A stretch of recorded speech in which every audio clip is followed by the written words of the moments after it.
just a bloke in a bar. What is up, ladies and gentlemen? Welcome to another episode of Bloke in a Bar. And just so you know, I know you might be thinking, hey, is this the DMP? No, it's not the DMP today. Unfortunately, there was some miscommunications. I thought the boys over in Adelaide would be ripping and tearing too much and they wouldn't be able to come on the show on Thursday. But then they messaged me a couple of days ago and they're like, oh, we'll be there around 2 or 3 in the Arvo. But I'd already organised the review in the morning. I flew, and I'm probably asking yourself, but Kempy, weren't you in Adelaide? No, I flew home at 6 a.m. But the boys, they would have been a ripping and a tearing. So they'll be back later in the Arvo. So don't worry, we'll try and get the DMP done either, well, most likely next week. But I'll see if they've got some time tomorrow. But we've got the great Gurino here with us. How you feeling, mate? Not great. Not great? Just the Gurino. Just the Gurino today. Oh, God, it was a tough evening. Oh, yeah, and we've got a worse-looking bloke than the usual host, Timmy, the great Sandor that has joined us. How you going, brother? Good, brother. It's good to be here, mate. Unfortunate last night, but yeah, tough times. I need more Queenslanders on this panel, seriously. No, you don't. I think you're more than enough Queensland for today's show, bros. Oh, wow, what a game. And obviously brought to you by 9 Now. 9 Now had a huge viewing audience last night, guys, so thanks to everyone that tuned in. Stream live and free games on 9 Now. You got Raiders and Tigers on Friday night, then Storm. Cowboys versus Storm on Sunday Arvo. The biggest games and the best commentary for free. Get it and stream it now. We also got a Hungriest Player of the Week was Corey Horsburgh. Go to menu log, use the code Horsburgh, HORSBURGH. And if you spend $15 or more, you get free delivery. Let's get straight into the chat. Get to be right into Origin.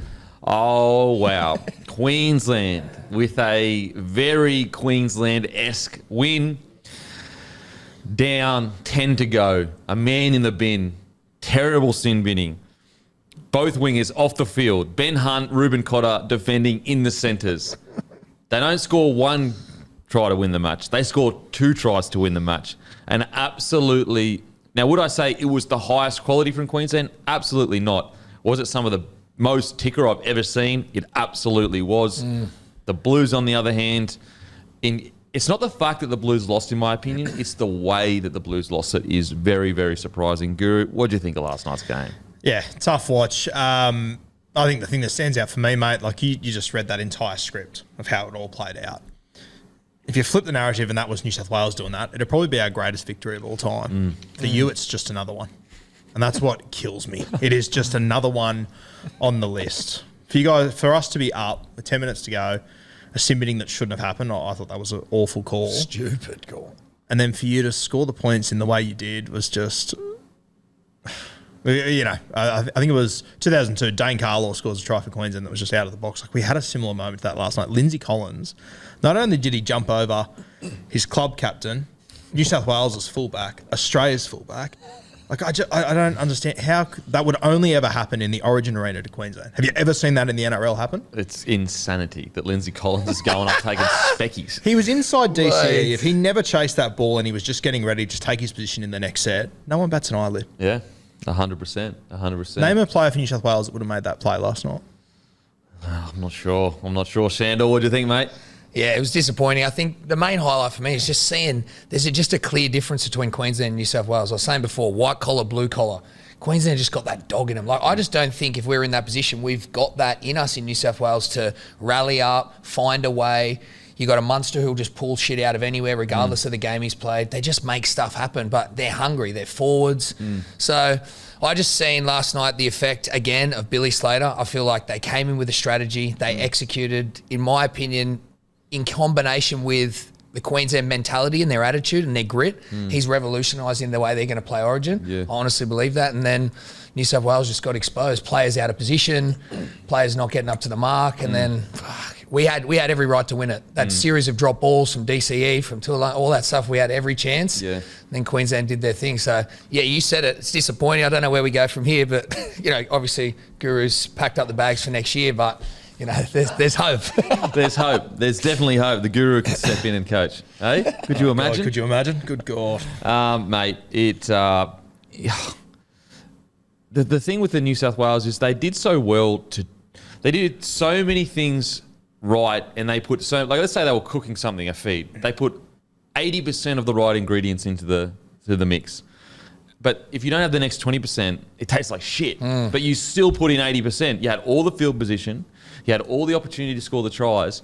But just that final blow could not make it. What was it? 36 tackles in Queensland, is 20 metres compared to our 14 tackles. And yet we scored 26-18 or whatever it was. Like, that is unheard of in an Origin. And what you're talking about, those moments, like we had the field position early, we had all the ball, we couldn't do anything with it. Queensland was scoring tries. Again, that series of drop balls, we didn't capitalise. Then, what more do you need? You take all their outside backs off the field, you sin bin someone, and we still can't hold on to the lead. It's like there's the pivotal moments. Oh, fuck. And you mentioned that 20% we don't have, the Queensland always have. And it's been like that for 10 years. And like, I'm not convinced it's not going to be like that in 10 years' time. I don't know how we turn it around. I don't know what we're missing. I can't work it out. See, I think you have it. It's just about it coming together. And at the moment, I think that really struggling to, you've got Cleary that's supposed to be leading the boys around, but Teddy is also a captain. And I just think that there's like, it seems there's like mixed messaging in Bit of game a battle plans. of power, isn't there? Whereas like with Queensland, it seems very specific what everyone's role is. 100%. Whereas I just think New South Wales, they've got it in them to do it. There's no doubt about it. You know, you go back 2 years, you're absolutely record margin. So it can happen. But I feel like each year, it's almost like a reset button for New South Wales. It's almost, you're coming into a series with a new kind of game plan, whereas I think Queensland, and maybe they do come in with a new game plan, I'm not sure, but it does seem like everyone is very sure and certain about their roles. There's no crossing of lines.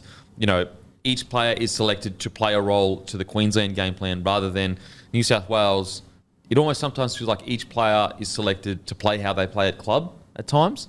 So, mate, I'm not sure. I know that New South Wales have it in them. You're right what you're saying, though, that systematic approach. I just go back to Billy. Like, for those who don't know the effect that he has, he's a freak. Like how he knows the game. Picture you're being coached by Craig Bellamy, except it's a superstar who you're in awe of as a player. He's got the same strategy and tactics, if not better than Belzer, and he's got the same systematic of roles and responsibilities approach that Bellamy has. Yep. Mate, you said it. It doesn't matter. They always keep their core group, their core system, but whoever's coming in, they're just going to play their role. Where New South Wales, I feel like it does always change. Do they even have that system and approach? And you got blokes, I've never played on the left side. No worries, you're a good player, just playing all over the place. And then there's a battle of power. So how do you overcome that? What's the catalyst for the leadership or the change? Mate, it's tough. I personally think, and I know a lot of people will be like, you know, Cleary can't step up to Origin. And I think that, and maybe he has already been said this, I'm not sure. I personally think for New South Wales, a very tough conversation needs to be had with the senior players, with Teddy, with Cleary, and they need to make it extremely clear whose team it is. Because I do feel like it's a bit disjointed. You know, you've got Teddy doing what he normally does at club, which is like a lot of hit-ups, which is great. We love that. Everyone knows Teddy is one of the best ball runners we've ever seen in the game. But it just seemed like last night Cleary was struggling to get into his normal rhythms because Teddy was playing a certain style and then other players was playing a certain style. I think a tough conversation has to be had and a real clear direction on who is the one calling the shots. I think, like, if you have a look at the way the Penrith Panthers play, like, Dylan Edwards plays a very similar role in his own half. When he crosses halfway, he falls into being a role player, and he essentially just sits on that right edge. Whereas, you know, you watched Teddy last night, he's running around like a headless chook, which has worked in the past. But, I mean, if you're going to pick all these Penrith boys and you're going to, you know, ease your way into that Penrith style, surely you've got to completely play to it, don't you? I like what you said, though, Kempi. I don't think there's been a moment that has really pushed this conversation to the point where, it needs to be had. You know what I mean? Like, you got the Penrith system, you got the battle between Cleary, what Guru just said about selecting those players. I don't think last year or the year before was a moment to say, hey, someone needs to sit down and say, this is how we need to play with Teddy. I think this is actually the moment. So can't say like it's been tried and it hasn't worked. Yeah. But I think it needs to happen. Oh, mate, I think it's past time because, like, even last year, tried the two hooker roll situation. Didn't work. The year before that, you know, Teddy was he still had an incredible series, but it was more the Tommy and Latrell show. Yes. And so each year, even when you have success, there's kind of like changes. Whereas I would just love, whereas you look at Queensland, and I understand, you know, we are blessed that we've got DC, Munster, they've been there forever. Consistent. But they have a very clear role DCE gets us around the park where we need to do, and then when Munster wants the ball, he gets the ball. Whereas I don't think we're seeing that much. Like, for example, if you look at Reece Walsh's stats and his fantasy points, Supercoach points, apologies. Watch yourself. They're low, and if you didn't watch the game, you'd say, wow, Reece Walsh was quiet. And if you looked at Teddy's stats, you would say, holy, Teddy was incredible, 200-plus metres, had all these runs, these tackle breaks.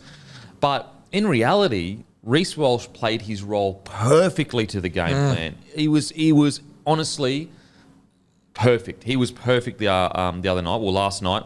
Whereas Teddy, although individually did all those things, I just didn't ever see a time where when you're in good attacking ball, I never saw him like sweeping out the back. Not that he wouldn't do that, but it seemed like he had a certain game plan in his mind, and Cleary may have had a certain game plan in his mind. And they just got to have a conversation. It's hard though, because Cleary's 25 years old. Yep. Teddy is an Origin. I'd go as far as say Teddy's an Origin legend. Yep. I would honestly say he's one of Blue's best ever. So when you're a young guy coming in, it's very hard to go to one of the greatest Blues players ever and say, mate, I need you here on the field and I need you to listen to exactly what I say. And maybe that's not the problem and we're all just guessing at things, but it looked like clunky football to me. And maybe you shouldn't have to do that in reality. That ain't happening in Queensland. Billy Slater, Cameron Smith, Jonathan Thurston, they're making the call. Munster ain't telling people what the game plan is and where Reece Walsh needs to be. Yeah. So there's that leadership as well. Like, is that happening? Yeah. Mate, it's so hard to tell without being like out in the field and who's talking, who's not.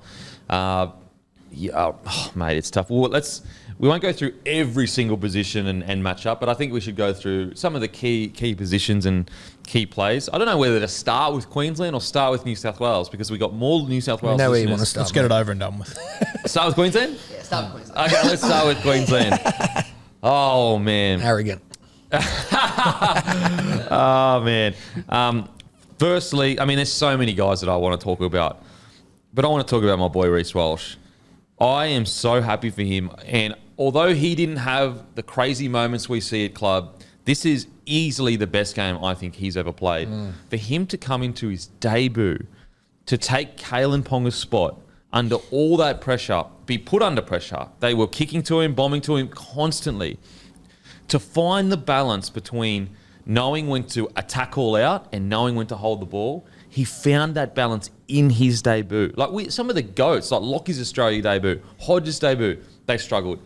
Reece Walsh come in, he looked like he'd been playing Origin for years, 4 years. He had 2 line break assists in his debut, 2 line break assists. His defence was outstanding in regards to his bomb diffusion. He had a try assist. It was honestly, he didn't have a single tackle break. You know what I mean? So this was a purely playing his role job that a lot of us was concerned, and I was concerned, would he overplay his hand getting into debut? Because sometimes at club, he's just attack. He was perfect. I honestly couldn't ask for more out of Reece Walsh in his debut. I thought he was absolutely phenomenal. If you were shown this game with no context and asked which Queensland Maroon was making their debut, I might need 17 guesses. Mate, there's Like no way he just you think looked Reece. so comfortable so early. And you're right, like the thing that made me so worried about Reece Walsh is that he's not afraid to make mistakes. He'll always go at the game. Whereas from a New South Wales position, I was like, geez, maybe we will get 3 or 4 errors out of him. Maybe it'll work in our favour. Didn't get a single one. He didn't look like making an error. 0 errors. But he still had, he still took risks. Massive He still risks. huge risks, but he The just ball to nailed all of Selwyn. them. Oh, The ball to Selwyn. Like, that's beautiful. In your debut. The game's on the line. Like, what was the score? Like, 12-10 to whatever it was close. New South Wales may have been leading, I'm not sure. But to throw that floater speculator over the top, land Selwyn Cobbo, and then Selwyn Cobbo individual brilliance. How he scored that, I do not know. Mate, Reece Walsh, to me, it was perfect. It's the best game I've seen. You know what the from Reece sequence of Walsh. events would have been, Kempy, too? His first time interacting with Billy Slater would have been epic. Yeah, like, this mate. is, if you're a fullback, this is your dream. He's your coach. And you know right now, Billy Slater would have gone through training, done all of the plays, all of the shape, and he would have asked for nothing of Reece Walsh. Yeah. I don't want you to be doing this. I don't need you to be doing that. This is your role. And then after the game, he would have glorified it. He wouldn't have spoken about any of the brilliance. He would have just spoken about, so what does that do?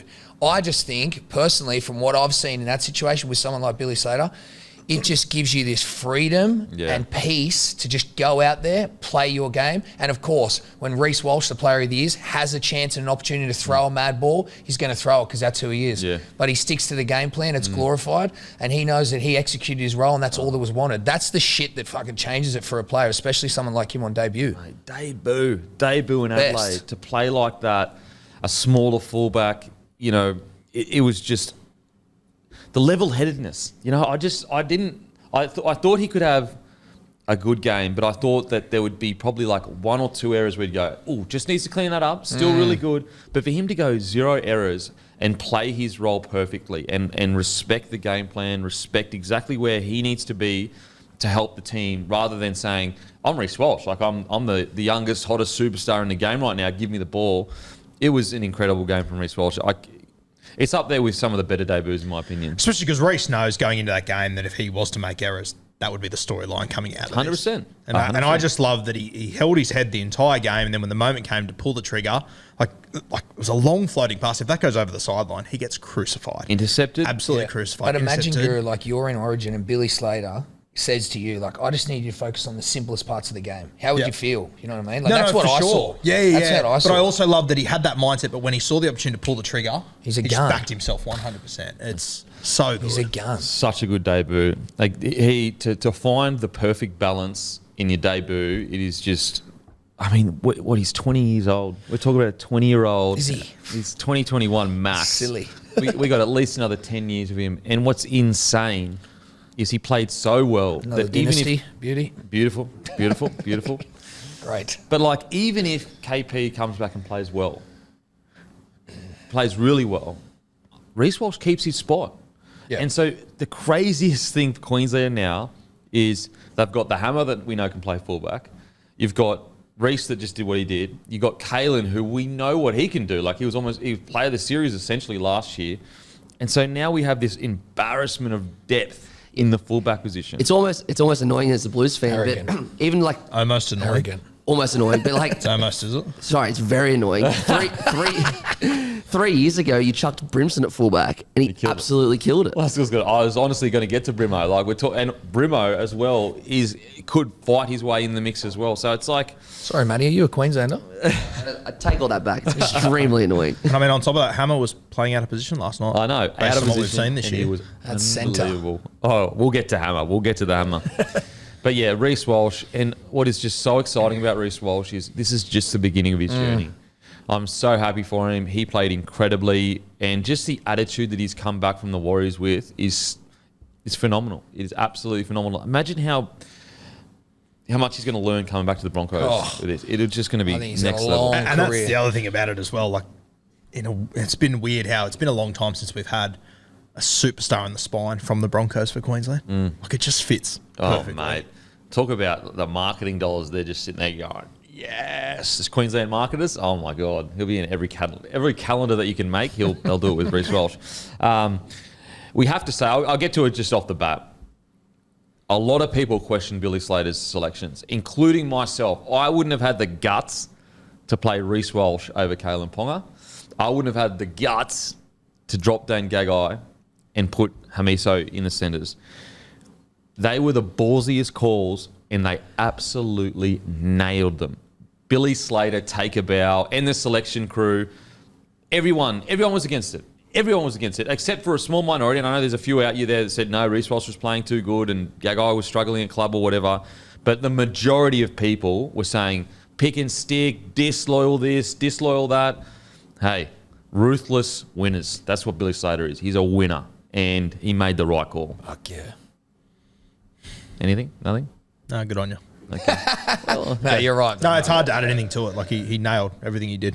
And everyone was kind of like, how could you drop Kalen Ponga, arguably man of the series last year, Dane Gagai, Origin legend, and to have the guts to do that? Tell me how many coaches have the guts to do that? They don't. But Kempy, don't you think it's like, put yourself, you know coaches, you know your own experience. We're talking about a completely different world. Every coach we've known is over 50 or 60 from a completely different era. Now you've got the brain centre of Thurston, Smith and Slater. Like, no one else would make those decisions. Yeah. No one else could.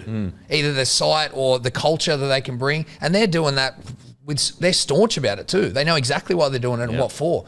Like, I just think it's very special, that fucking coaching team, it's what that does in all areas, selection, play, like people's capabilities as players, everything, strategy. Mate. I think it's underrated how much of an effect that's going to have and is having. 100%. It's just their ability to understand the tough calls that need to be made and making them. Just a lot of, including myself. Like I would have had Ponga and Gagai there. I would have had Miso on the wing. Tuolangi as another guy. That's uncharacteristic. Queensland do that. They stick and pick. You know, and I did say last week on the Dirty Merger podcast with the Hello Sport boys, like, Billy's seeing something that we don't see. You've got to trust one of the best brains in rugby league that he was. That's exactly he right. was watching the footage. He was seeing something that we weren't seeing. And it paid off. So I think Billy Slater and the whole selection team and the coaching staff deserve a massive rap, because that's a ball. Imagine Reece Walsh goes out, makes 3 errors, Hamiso misses 3 tackles, and all of a sudden the headline would be one hit wonder Billy Slater. You know, thought he the narrative changes. Got ahead of himself, thought he was too smart for his own good.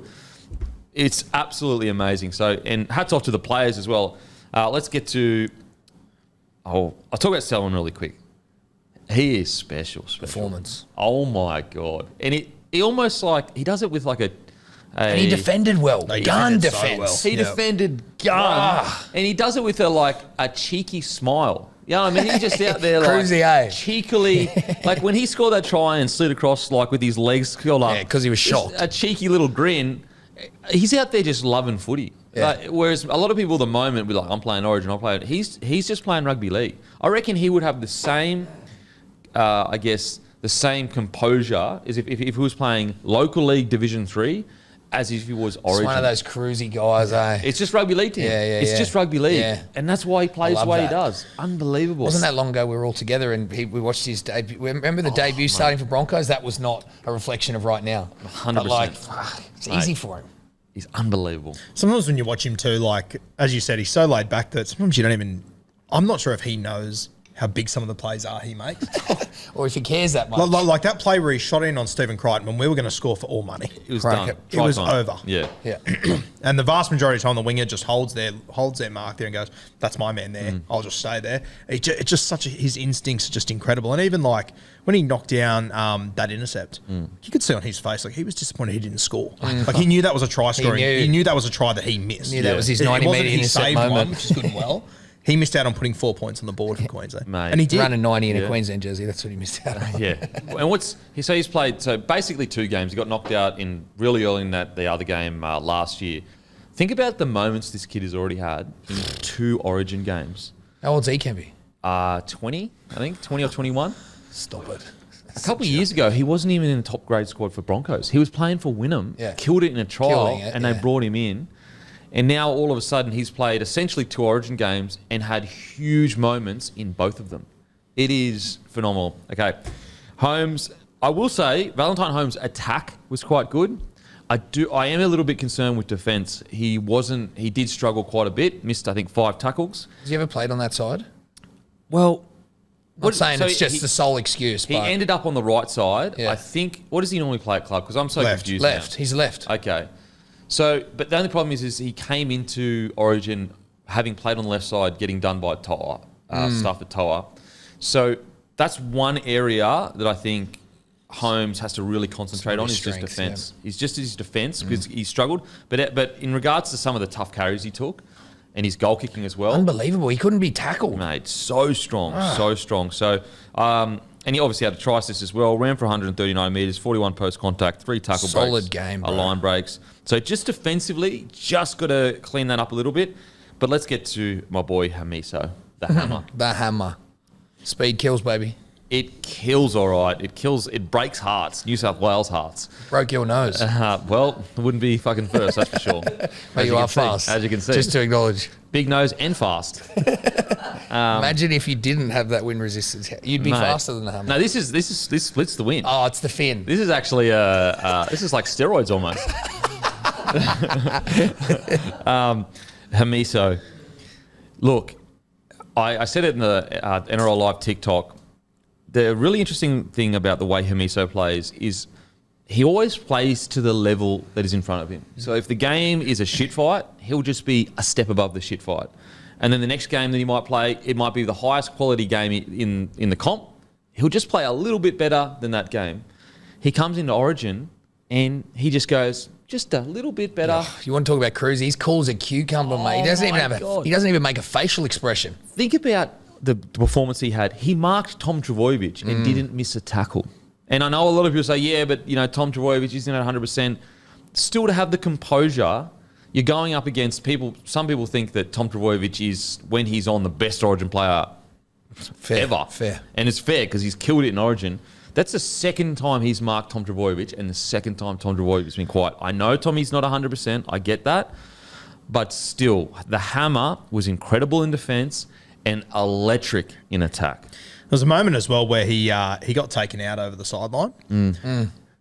He clipped Val Holmes' feet. He would have gassed. He would have gassed him. He would have got away. Yeah, I couldn't believe none of the Yeah, I commentators agree. said it. He was gone. I was sitting there going, why wasn't this talked about? Because he was gone. Watch Turbo's face on that play. You could see him going, fuck. Oh, mate. Yeah, We're he in knew all in sorts that here. moment he was going to Yeah. tear his hammy if he didn't fall over. And what's crazy, so that was a fend on Tommy to get around Tommy, and he obviously tripped because he hit Tuolangi. Is that Fend a thing? I think it is a thing. Bruh. And then the next try, the match-winning try was a fend on Addo. I know. So it's like, you're not just fending any people. You're fending arguably one of the greatest wingers we've seen, and like Tom Trbojevic had one of the greatest seasons we've ever seen, and also the highest ceiling in the game. He's fending both of them to make line breaks. It is just On those selections, we spoke about, is Billy Slater picking Campbell Graham over a not 100% Tommy Turbo? Of course he is. Well, I was just going to get talked to in regards to the New South Wales selections. I think that it's a little bit different because of KP head knocks are quite different to physical. Yes. You don't want to mess with head knocks. We all know that. But I do think it is a good point. Billy Slater probably would have said, unless you're 100% and we can see you playing footy at 100% for a long period of time, then you can't be selected. It's a lot of what ifs and hindsight and speculation. But we'll get to the New South Wales. Yeah, can we save it? I can't handle death by 1,000 cuts. It's crazy. But yeah, the hammer, in my opinion, the hammer has officially arrived as a top tier outside back. Oh, yeah. I think before the game on the weekend, he was having an incredible season, and you would put him as a rising. Yeah, it was like a potential fullback. chat. Yeah. This is what he could be. This is what he could be. Yeah. He's just underneath, your Trells and your Tommies and your Teddies. And I think now, seeing him play, now I'm not talking about career-wise, I'm just talking about form right now, what tier you would put him in. He's in S tier. He's in the top tier. Just went there, yep. Yep. With that performance at Origin, to the match winner, 2 tries, I think he's officially put himself in there. Again, I'm not talking about career-wise. I'm just talking about, let's say you're a scout and you're going to recruit and you've got this tier of people, I think he would be in there in those conversations. The scary thing is about him as well, like he might be your first choice centre moving forward, but he could be your second best fullback. He could be your second best winger. He can just cover that entire back line moving forward. Well, like he played the first half, basically 60 minutes of the game in centre, then got the match winner on the wing.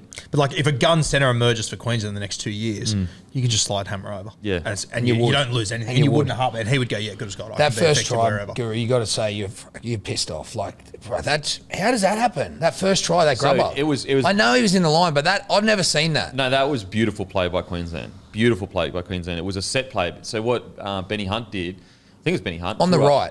He threw a massive cutout ball, knowing that Teddy would be at 1, and then Munster puts it on his boot straight away. So Teddy doesn't have enough time to get across. It all started from the dummy half pass. That was a set play. That wasn't simply just pass to Munster and whatever. That was long pass to Munster, grubber to hammer, because it completely takes Teddy out of the game because he can't get across there quick enough. It was an amazing play. Definitely a set play.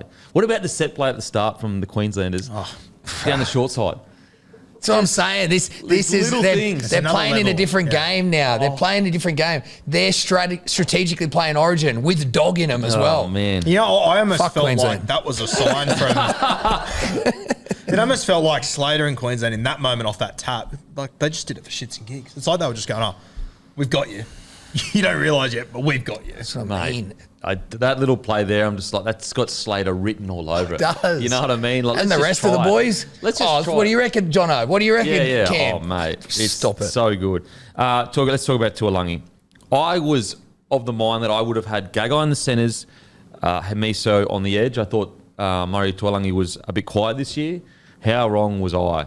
His try savers, multiple try savers, were unbelievable. Some of the plays he came up with, then also the one-on-one strip on the stroke of half time with the big tackle. I think it was on Teddy, was it maybe? Anyway, or maybe Frizzell, whoever it was. Defensively, he kept us in the game. And if he doesn't make the try savers that he makes, That was a try I don't too. think we win the game. The Frizzell, Bruh, come on. no, hey, let me talk. The Frizzell one, Don't do I it. do think it was a try. Yeah, it was. But because it went up as no try, even though I still would have given it a try, they did follow the right process. You need to see without a shadow of a doubt that that's Technically, yes. you know what I mean? But it should have been a try. But you got it back with the Apicora out. That's a knock on every day of the week. Like, what are we talking about Not here, great. guys? Yeah. Oh, I hated the Frizzell one. I thought it was a try, but they followed the process as they should, realistically. Yeah. Yeah. I Common would- sense would be nice over the textbook. Undeniable doubt. Every single person in Australia's seen it. Look, I personally understand how they got to that decision, but I would have still given it a try. Yeah. But you're right, they did follow the process. And the process is, if it goes up as a try, you need no try, you need undeniable evidence that it touched Which the is ground. ball on turf, which is, we yeah, didn't literally, have. which you just didn't see. I know I touched it. I'm not disagreeing. Yeah, no. with it, but You need ball are on right, top. technically, but I don't like it. Oh, I can understand. What I don't like, though, Apicora out. How isn't that a knock-on? Since when put it this way, if there was a player carrying the ball out of his own end, the exact same thing happened, you reckon they're going, oh, no, that's a knock back, pick the ball back up and just keep running. You're right, but if you look at the angle, they did follow the process. It did go back. You're speaking to the wrong man. Speaking to Guru. He's a process man. I personally think that was more of a bit of a square up, if I'm being honest. If Frizzell gets given that try, I don't think they give That was you nearly as bad as the fucking video game glitch of Cobbo falling to the ground and just somehow being out of nowhere pushed over the line. Like, that was insanity. Oh, how good. What happened there, Guru? Good on you. That was good. Mate, Tuolangi, seriously. He's a gun. And again, prove me wrong. Cruisy too. Cruisy. These guys are just... Huge plays. And, you know, it was to our points that we did make that because the Cowboys are struggling so much, you can only do so much as a winger. And he proved he belongs in the Origin arena. He was outstanding. Just to give some flowers to Timmy, who's not here today. He's been saying for about 2 months that he would never leave Murray out of this side. Oh, really? Yeah, he's been very, very passionate about it. Yeah, fuck Timmy. Completely agree. He's had Cam one of the great Munster. glow-ups of all time. Yeah, well, even Timmy couldn't glow up this much, I don't think. You could fucking do whatever you want to his face. It's not getting that good. Let's talk about him. My boy, my Mad Dog Munster. Another Origin game, another when big it moment counts. is needed, Yeah. and the money man delivers. He delivers. Nothing's on. Bang, right-hand fan. Bang, right-hand fan. Hammer, gas, match winner. He is seriously, he's the biggest game player in the comp. 100%. Like, it's it. Like, what more can he have to do to be considered? Like, he's had as many big moments as nearly any former, Queenslander. Like, I honestly think that, so Lockie had maybe 2 or 3 huge moments of winning Origin series. Thurston might have 2 or 3. Cronk might have 2 or 3. Smithy might have. You know what I mean? Like, Yeah. He's had 2 or 3 as well. It is unbelievable how whenever the game is on the line, somehow, some way, he makes it happen. Unorthodox, yeah. It's bizarre. It is bizarre. I want to know what's going on in his head. It's those 2 monkeys playing the bloody, those whatever they're called, smashing those things together.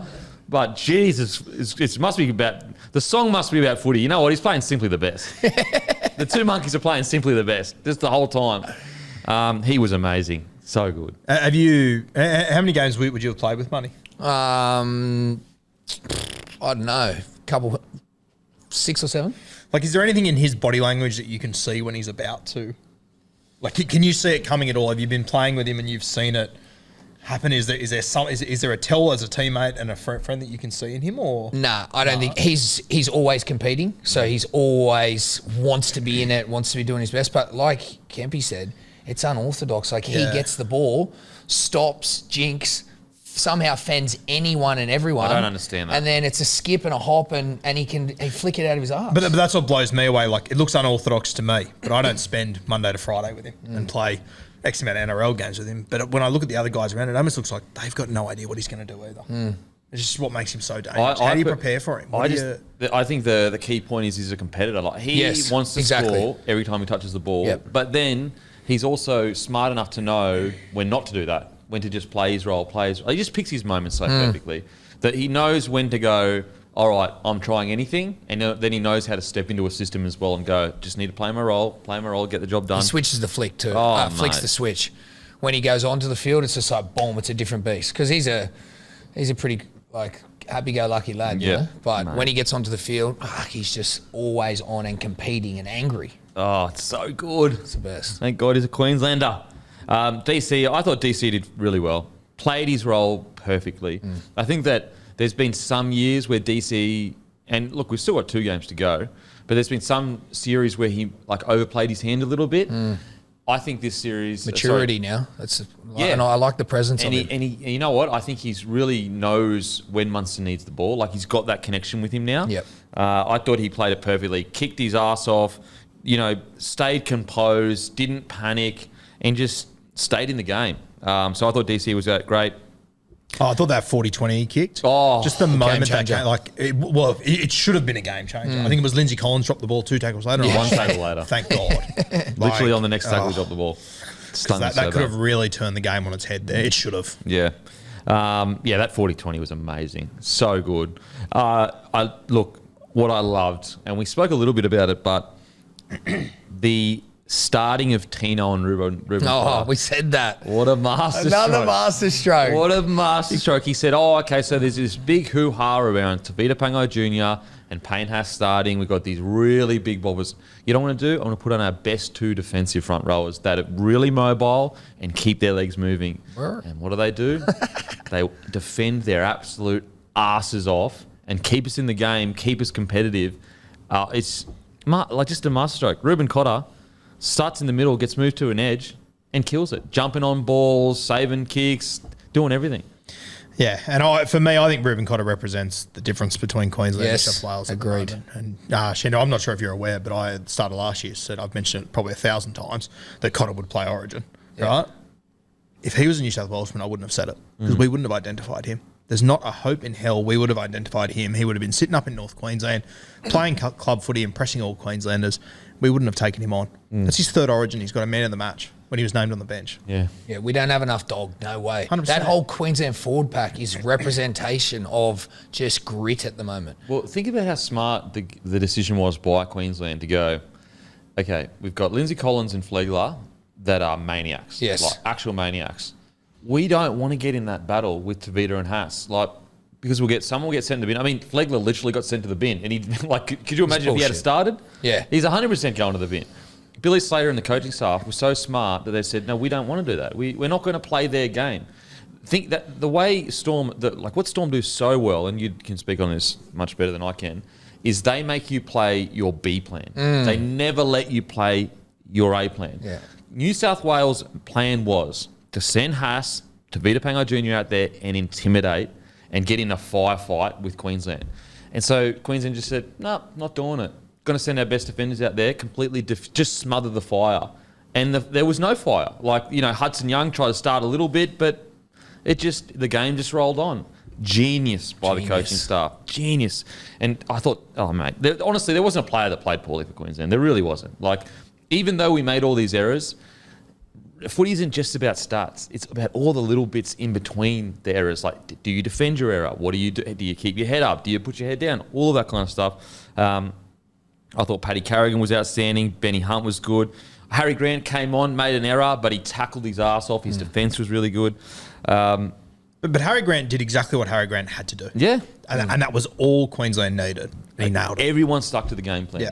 Yeah, it's the foundations of Queensland right now that you can always just go back to. An error, a mistake, a penalty, a sin bin. When you return back to the foundations of we're playing as a team, we've got areas and spots of the field that we want to get to, we're kicking well, and we tackle our ass off, you can hang your hat on that. 100%. But right now, New South Wales can't do that. It's like I said before, it's white collar, blue collar. That's how it feels.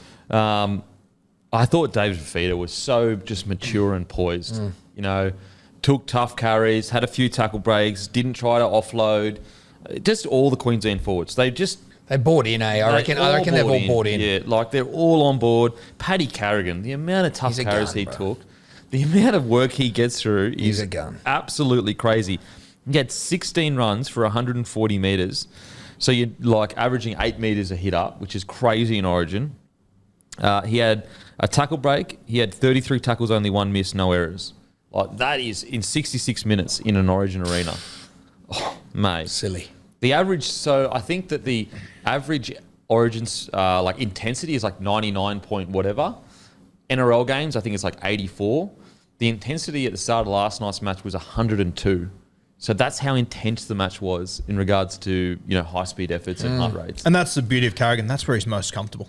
And also we talked about last week, didn't we? We said that if it gets into a dogfight back and forth, Isaiah Yeo, very good ball player, and yeah, he can get in the dogfight, but Carrigan's probably more suited for the dogfight, whereas Yeo would be more suited for really silky ball playing, even though, I mean, we'll get to it, but ball playing was, it was actually probably one of his worst performances, Yeo. It was individual. Just everything felt individual. It's just, there was he was trying, but yeah, that's exactly right. Nothing clicked. It was and Isaiah Yeo has probably been arguably the most consistent forward outside of Payne Haas for the last 3 years. But anyway, we'll get to New South Wales. Queensland, incredible. Anyone else that stood out for you guys in Queensland? Mate, it was just such a typical Queensland performance where they just all went and did their job. 2 or 3 guys stood out and had great games, but the rest of them just had solid, good games and did what they needed to do. And I think you summed it up perfectly, mate. It wasn't a perfect game in Queensland. You made errors, but you defended all of them. And your scramble was just unbelievable. Like if you watch that first half, it was essentially Queensland. They had 2 opportunities. They took them. New South Wales had 8, and Queensland defended all of them. And they just kept turning up and turning up and turning up. It was a Queensland win, wasn't it? It was a team win. You can't sit here and poke highlights at different players. It's not that game. It was like, it was rough. It was a little bit ugly, but when the time come, they stood up, and the forward pack just out-aggressioned us, out-enthused us, and they were consistent, like in the halves. And like, I think the last 10 minutes really, you know, caught everyone's attention. That's when they won the game. They won the game in the first half with their defence. For sure. You should have gone in ahead. We should have been up by 100%.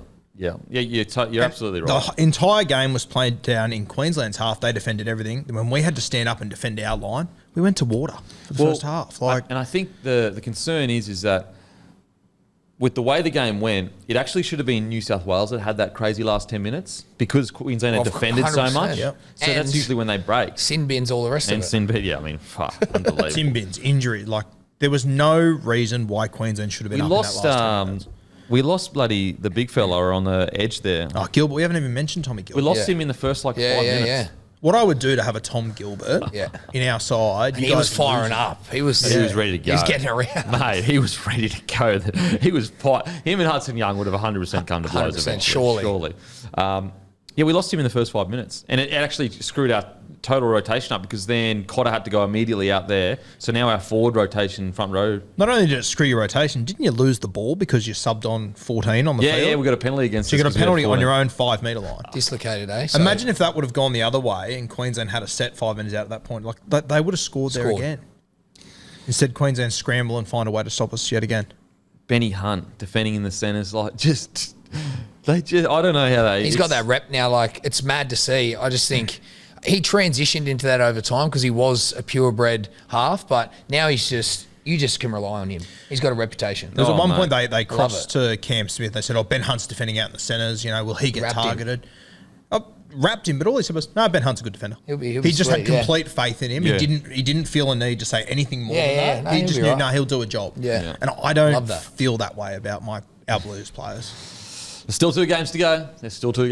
Still, the job is not done. Matty, you got any comments about Queensland? Any players that stood out for you, mate? I I think Jairo was pretty good because he came on when Fafita. Yeah, he ripped in. When Fafita went off for HIA. And as you say, he ripped in. But you've kind of covered everyone else. You're right. It was the Blues. We'll talk about the Blues, but they looked disorganised. But Queensland just looked as one. They were. If I didn't hate it so much, it would have been beautiful to watch. They were awesome, Queensland, unfortunately. Yeah, I mean, Jai was fantastic. Come on, got through a bunch of... It does what Jairo does. He was. He did what Jairo does. He made an impact. That's what you want. I love the way that Slater uses Hunt and Grant. Leaves them both on the field at the same time. It is just... It's beauty. It's beauty to watch. Seriously, when you got Hunt and Grant on the field, and just watching Hunt just slip back, link up, fill in for Grant if he needs to, a little bit of a rest. He'll fill in at hooker. Grant will take a step back, then get his breath, then start running the ball again. Mate, it's just what a game by Queensland. And that's why you can just tell when they're all out there on the field, it's not about individuals. It's just about the team, and everyone just fits in and plays their role perfectly. And that's what I just think, and we'll talk about the Blues soon, but I just think that's where we struggle sometimes, just to make it all gel and everyone just play their role. We got a chance for a big reaction. That's probably the one best thing. Like, there is a bit of embarrassment. It knock on the pride as well with the end of that game with the sin bins in the industries to still lose. Like, you are hurt after that. So not only did we cop the loss, you're asking for a big reaction to something that was kind of embarrassing. It's a huge pride knock. It does set us up well for game 2. Because, like, as you know, we opened the podcast with it, but to be a man in the bin, both wingers off the field, we got Benny Hunt in the centre, Cotter in the centres. And then in the 73rd minute, New South Wales forced a dropout. So at that point, you're going, all right, New South Wales are about to get the ball back, 12 or 13. That dropout. And then it all fell apart. But as they were about to take that drop out, I've never been less confident we were going to get the ball. It just felt like Queensland were about to do it Queensland. Yeah, so just an amazing performance. Every single Queenslander, it's just incredible. It's so... I just don't think if that happened at the end, Guru, I don't think there'd be enough shift, enough noise to make the change that we need for game 2. I think that is the worst thing that happened in the game, but also could be enough of a catalyst to be like, that was embarrassing. We need to fucking make some changes. We need to lift. We need to improve. So it's shit that it happened. I think it's the best thing and the thing that's going to give us the best opportunity for game 2. And it's a fair shout because the reality is, like, even if we won that game last night, we didn't play well. Yeah, or just lost by like a couple points. It wouldn't have been nothing. Yeah. It might be, having your pants pulled down that we need. You might be right. Good God, I hope so. Now, on to the Blues. I want to talk about the positive first. Say it with some enthusiasm, at least. Okay, on to the Blues. Let's talk about some positive. Brian To'o was outstanding. Best carry in the game. Unbelievable. It's stupid. It's crazy. Liam Martin, when you talk about dog in him, he's got multiple dogs in him. Yeah. Literally battling themselves. He was so good. He come on and completely changed the momentum of the game. He took it to the Queensland forward pack. Yeah. He was the one that was almost... not to say that I don't feel like New South Wales took a backward step, but I just didn't feel like they were taking it to them every run the way Queensland were like. Almost every run was a challenge. Yes. I just didn't see that until Liam Martin came on to a degree. Even in his defence, bro. Like, he was fucking flying So down the good. line. I actually thought Junior Bowler came on and was decent. Who else was okay? I thought Critter was good, but then I looked at his error count. It said 5 errors, but I'm not sure. So the first tap on that was... Probably should have tried to grab it, but it was more a bad pass that he was trying to make good. Then the other error was at the end where he threw it out. I don't know where those 3 other... Oh, maybe it was a tap back. I reckon there was another tap back. There was definitely a couple tap backs. See, the tap back ones I don't consider like errors because you're trying to make this crazy play. Agree. So I personally think Critter actually played pretty well. Sorry, I just looked on Fox Sports stats. They only have Critter having 2 errors. So there's... Yeah. So it must be those tap backs Yeah, that aren't it is. counted as errors. It must be. So I thought Critter was pretty good. Who else? Appy was solid. I thought he was. He still missed 6 tackles though. And look, some of the Queenslanders missed tackles too, so it's not just him alone. To be fair to Appy, had 6 missed tackles, which isn't great. Had to play the full 80. He actually had 5 at half time. So only missed 1 in the second half, which is when I was probably most worried about him. Yeah.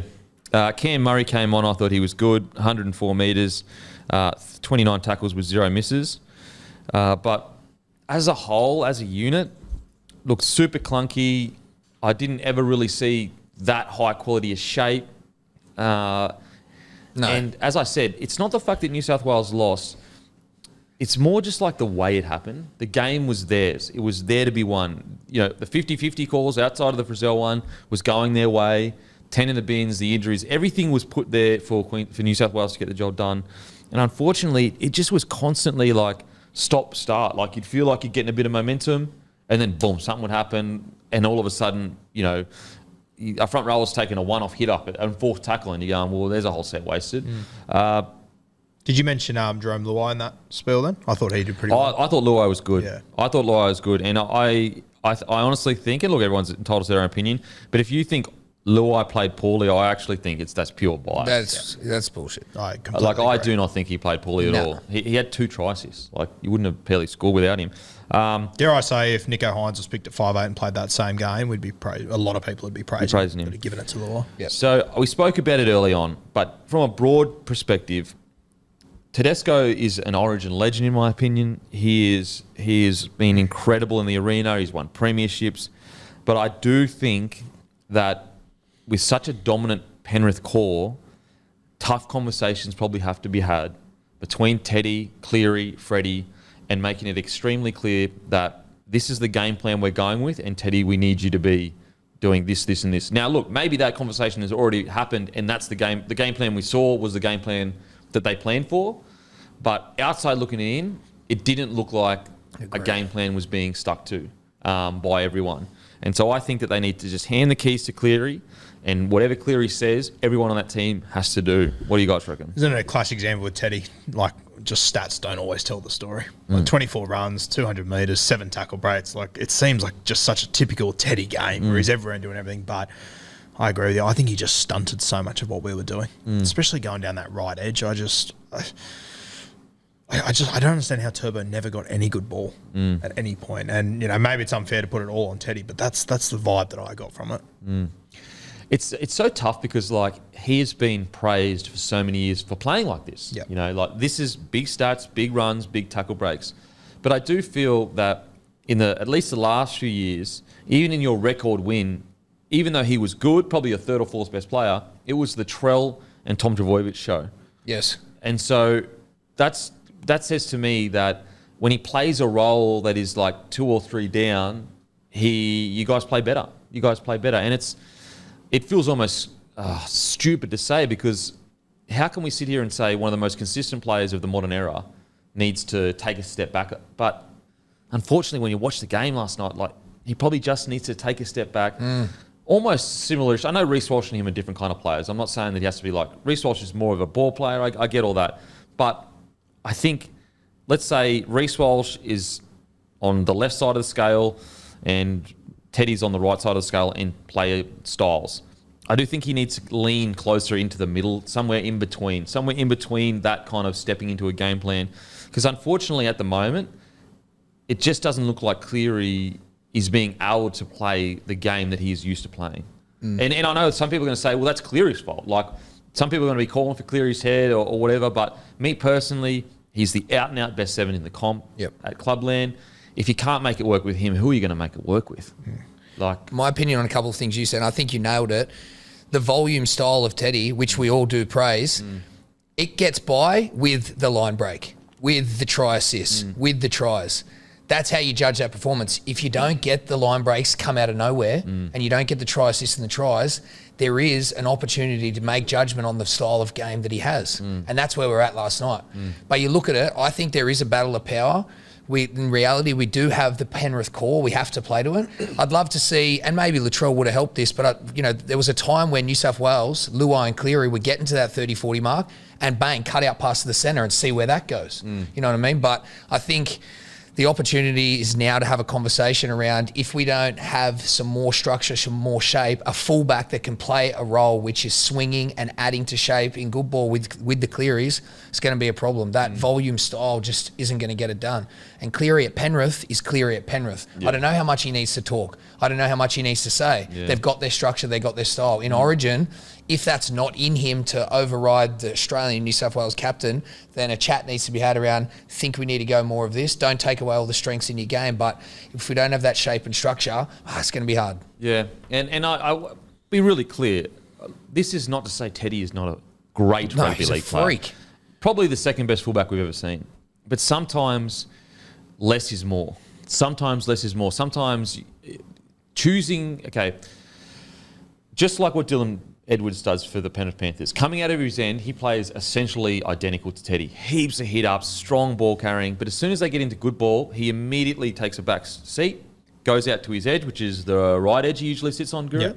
And he kind of plays his role there. And I do think that if Teddy and Cleary could come to that balance, I think you'd see an attacking machine almost. It would be incredible to watch. And I think it's very easy to scream, drop James Tedesco and all that, but he's earned more than that. he's earned the opportunity to show what he can do. There's no. I know people. Yeah, I agree. There's going to be people screaming for it.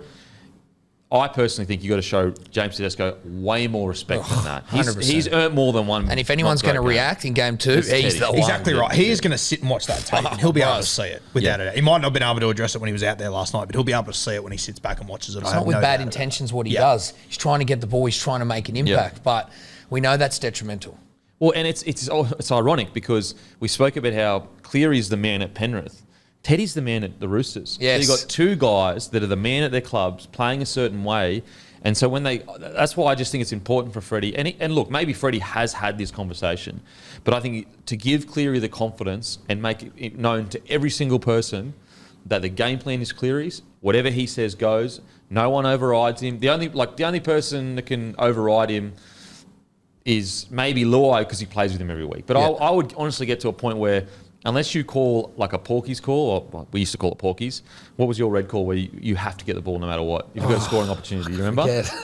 Well, ours was called Porky's. So if I call Porky's, I think there's a try on. Yeah. But if I stuff it up, I'm getting 100%. session. I think that they need to get to a point where it's almost like unless someone calls the red call or whatever it is, Cleary gets the ball or whoever is in the game plan to get the ball gets the ball, whether it's...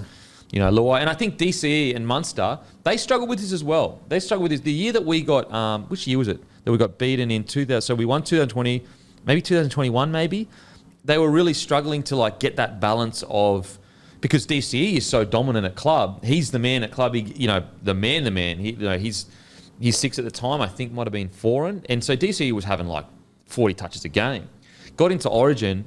And Munster was really quiet because he just wasn't getting the ball when he needed it. So it's not only a unique problem to Cleary Teddy. This is a normal thing that happens in all Origin sides.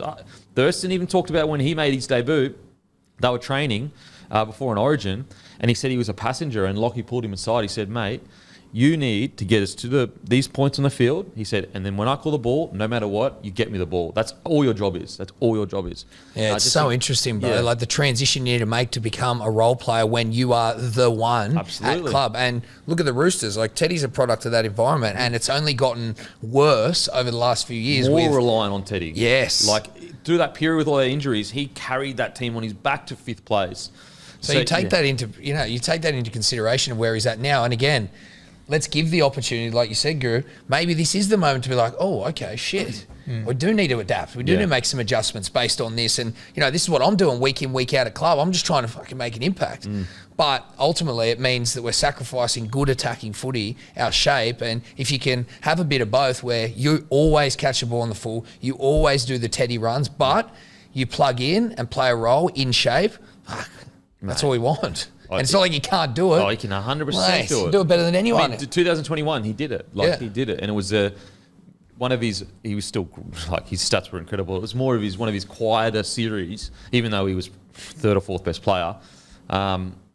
So I do think that if you're going to go down the Penrith route, you've got to give all the keys to Cleary. Purely, this is Cleary's team. What do you reckon? What would you do, Guru? Yeah, I to be honest, I'm really torn on this James Tedesco thing. I'm just hoping that he takes it all in, bounces back. I personally think he will, but I'll be honest with you. I sat there and watched last night, and I'm the biggest Cleary fan in the world, and I think that, I still think Cleary could have done a lot more last night. And as I said, I'm the biggest Cleary defender in the world, but the moment that stood out for me that shit me to no end was when Tyson Rizzell got held up. That took 2 or 3 minutes, and it was 3rd tackle. So Nath had 2 minutes to prepare his 4th and 5th tackle in a really key moment in that game. The 5th tackle option, we got tackled behind the play the ball. I don't understand how and it's happened previously before, a couple of years ago when, Matty, was it Cody Walker who got injured a few years ago with about 3 minutes to go? He was down on the ground. Knocked down. Yeah, Cody was down. Light on the ground for 2 or 3 minutes, and yeah, Nath had a couple of minutes to set up his, and we just threw absolutely nothing at them. As I said, huge Nath fan, but I do think that, I don't want it to become a James Tedesco thing that excuses Nath. He's the halfback. He has to take responsibility for this team, and at moments last night, I didn't feel like he did. Well, do you think that is a not a problem, but that's a thing that should be fixed by coaching, giving him the confidence to make those calls? This is where I see a gap. Yeah. I just don't. We can't sit here and say what the players are going to sit down and talk to each other and strategize. Like, I think there's a gap in leadership of the strategy and the coaching and the implementation of that stuff. But then which worries me, and I agree with you, worries me, where do we go? We've got Freddie in there. We've got Joey. Who can we get that's going to be more helpful to Nathan Cleary than Andrew fucking Johns? That's what worries me so much. I agree in regards to, on the Origin level, I think he's played solid. He's had some good games, but when it comes to taking that next step, he's still 25. He's got plenty of time to take that next step. He hasn't taken the next step yet, for sure. But I think it is underestimated how tough it is to override senior players that are almost legends of the game. Like, Cleary even spoke about it going into Australian camp. He said initially it was really hard to tell, DCE or Munster or all these guys that have been around for way longer than me what to do. Especially with his demeanour, Kemp. Yeah, like, he's a humble guy. Yeah, that's what I mean. He's not outspoken. He's not a brash young kid coming through that will get chirpy to the older guys. He's actually quite old school in the way he kind of speaks to the older guys. So I just think that it's a matter of making sure Cleary has all the tools to override all calls and to make sure everyone's on, falling in line. And I agree with you on that front. It is hard to overcall, guys. This is his 15th Origin last night. This is his 6th Origin series. Like he's the halfback at the end of the day. He has to be able to overcall those guys and make those moves. I understand it's difficult. I get it, but that's your job as a halfback. But I think what you're maybe not counting is maybe he's getting overcalled. So maybe the other players, maybe like Tedesco or someone else, is literally saying, "No, give me the ball down a short side or whatever." That could be happening on the field. What about reflecting on him, Kempy, and his current style of football? Do we all believe there's been moments where he just takes control of a game? It's not typical. It's not like, you're not going to say that about Nathan Cleary. Well, he does at club for sure. You know what I mean? But with club, I just think it's like this false sense of reality where he is the one, and everything's built around him. It's not just on the fly in the game. Hey, give it to me. It's actually built around him. So when it's not, that's what I'm saying. That's why I feel the struggle in Origin. Well, he'll kick well. He'll do all the foundations. But that's what I'm saying. I think they need to create the environment where that he is the one. Yes. I think create the environment is the key. It's not about like him necessarily just talking more. It's like, let's build it around him. That's what I think. But to Guru's point, you could make the argument they've already done that. They've picked Appy, they've picked Yo, they've picked Luai. But I don't know how much more they could have done for him. Yeah, you're I think right. at some point Nath has to grab it by the collar and go, "This is my fucking football team." It's hard. It's just so hard when you've got two players. I'm telling you, it's so much harder than people give it credit for. On the field. But again, maybe this is the moment. This is the catalyst for a conversation for a little bit of a shift. Oh, I think that the conversation needs to be had. I personally still think that he's struggling to Battle of power. That it's his team. Yep. I think that James Tedesco is their captain. He's one of the best Blues players of all time, and I think he's struggling to be able to go, this is my team, get here, get there. But to your point though, Guru, that's his job. It's his job. He's the halfback. He's going to play his 15th game as starting halfback for the New South Wales Blues. Even if he loses though, he's still at a 50% win rate. So he's still not 100%. Yeah. He's still done pretty bloody well. And look, I think Nath is going to once it clicks, I think he's going to dominate this arena for a long time. But we're going into game 15 now.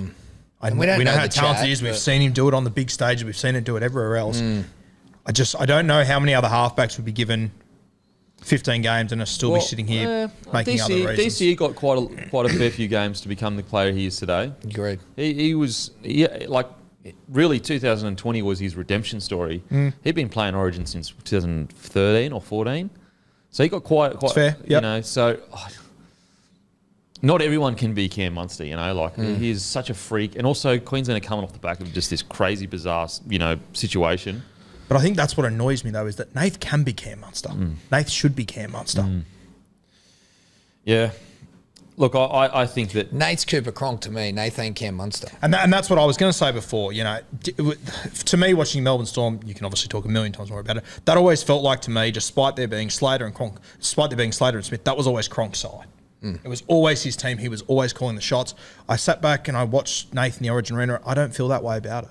And I think that's what needs to change. Yeah, but I think that it being Cronk's side, it's because Smith and Slater allowed it to be Cronk's side. Yeah, no, what you're saying is right, bro. What you're saying is right. It needs to come from the top down. It's not a player-to-player chat. It's and I'd love to know has this chat ever happened? Yeah. Has it been identified? Is this the catalyst for it? To say, like, someone needs to relinquish power and someone needs to empower Nathan Cleary and the team to be like, this is the way we need to go. And even if it is a little bit like, okay, we have to adapt because we've made these selections, I think that's what needs to happen. Because, like, put it this way, if Smithy wanted to at the Storm with Cronk there, go, like, no, it's not your team, it's my team, I'm the captain, he could have made life miserable for Cooper Cronk, but because Smithy knew that that's not his role in the team. Role is key. You know, and that's where I think the roles are very muffled, because outside looking in, we go, well, this is Cleary's team. He's the 7. He should be doing this. But I think that it's very vague as, well, is it? Well, Teddy's the Origin legend. He's the captain. He's the one that does the talking.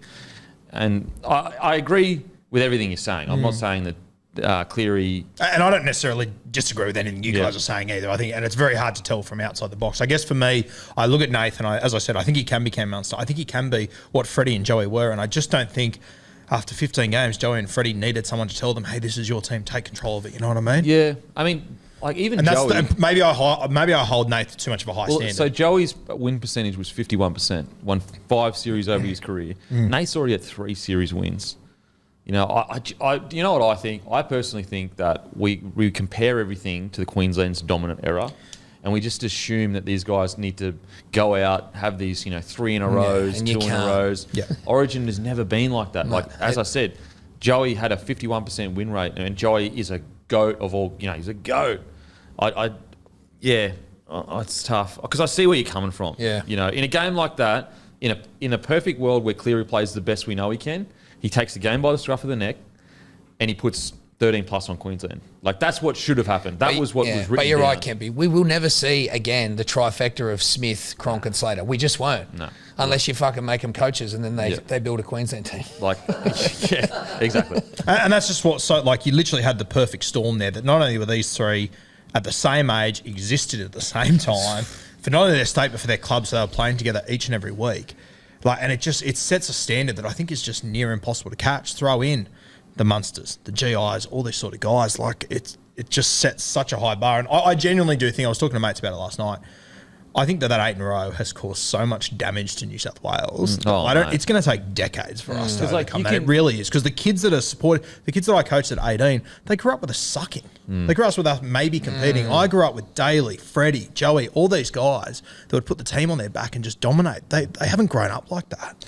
And I also think that, like, even if you win 2 in a row, it's not enough. It's not enough. It's we never need 5. enough. Yeah, like, unless Cleary goes out and wins 4 series in a row, he didn't achieve what he's supposed to. I'm not saying you're saying that.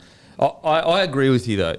The time is, I personally think that Cleary has 24 months to make that team his. Make an Origin impact. So this year, next year, and if it still seems like an issue, then I do think that you need to consider, like, okay, is this the best direction going forward? Because I personally think that Cleary is going to dominate Origin. I really do. As do I, 100%. I really do. But I do understand people's... it's Origin though. Like, you're gonna, like, if you go back through the history before the 8 in a row, it was essentially tit for tat. Like, what was it? It was like an even win rate. It's only that 8 in a row that's put Queensland out way ahead. So as I said, I think it has. You did win 2 in a row, 18, 19 with him at the helm, lost 20, record win 21. So it's like he's fucking done pretty good for a young fella. Exactly. And I know people don't. I think it's the whole puzzle that we're highlighting, and I'm actually pumped up for Game 2 now. Mate, I think that because I want to see. Well, we I saw want to last see year. what's going to happen. I want to see what they're going to do. If they're going to identify what the reaction is. Yeah. Well, we saw last year. He's pumped us in game 2. 44 bloody whatever it was, and Cleary was unbelievable. Come in here carrying on too, Guru. That's the thing as well. Like you say, we won 18-19 with, and you know, I'm being a little bit negative here. Like the reality is, we won 19. Cleary didn't play in game 3. Like I don't think he is. Fuck, that's pretty rough. Oh no, and mate, as I said, I am being super negative here. But You hate him. I'm being negative because Nath should be better than what he is right now because he's got that talent. Maybe I hold him to too much of a high standard. And fair enough if I do. But he should be one of the proper greats. He's got the ability to do it. He's shown it at club level. Yeah, I view it more from the stage. He's 25 years old. He's won 3 Origins. Like that's. I'm pretty happy bloody to good. sit on the. There's the whole picture. Yeah. Yeah. But at the end of the day, he's the big dog in that 7 jersey that the state's relying on to get the job done. Yeah, and you've got big expectations and it's warranted. I think it's warranted, 100%. Yeah, You've got to hold him to a high standard. Warranted because he can deliver it. Yeah, 100%. And he's 100%. shown us in so many other ways. Now, let's talk about some other players. Tom Trbojevic goes up with HIA, failed it, so he'll be out for a minimum 11 days. Do you feel that he was 100% going? Oh, look, Just looked underdone. I think it looks like physically he's good. I just think mentally he's struggling with his body right now. He didn't, even though when you look at his stats, he made a decent amount of meters and, he missed a few tackles or whatever, but he just doesn't look like the same energetic Tommy we saw a couple of years ago. Yeah. What would you do in the Tommy? What do you think of Well, Tommy? mate, to be honest with you, I came in here today thinking that New South Wales just used him very, very poorly. And I came in here thinking that I would definitely pick him for game 2. And, I've heard many differing opinions. I'd actually like to sit down and watch the game again and just watch Turbo because I think that I came out of it with a bit of a different understanding to other people. But I would have still picked him for game 2, 100%. And I just felt like every time I went down his edge, Teddy or whoever it was would turn for a Zell under. He just never seemed to get the ball to him. But, talking to people earlier in the morning, they all made good points. You've got to bring yourself into the game, 100%, which is a fair call that Turbo probably didn't as much as he could have. Which is that a reflection of the point that you made, Kempy? Because let's go back to the greatest game ever. Not only he's played, but basically nearly any Origin player in the outside backs. He is everywhere. Yeah, everywhere. He's cruising around. You're just not seeing that. Now we don't know the whole picture, but Yeah, that's maybe probably he's been told to stand out on correct his edge or whatever. I mean, But he's that's still, the difference that I see. He still had 18 runs, 137 metres, 38 post contact, Big numbers. 2 tackle breaks, 14 tackles, 3 misses. So he's still got through work and, it's just bizarre. I don't know what it is, but when I watch him, I'm so used to seeing Tommy everywhere, all over the field, breaking tackles, inside balls off his, almost demanding a play be made for him.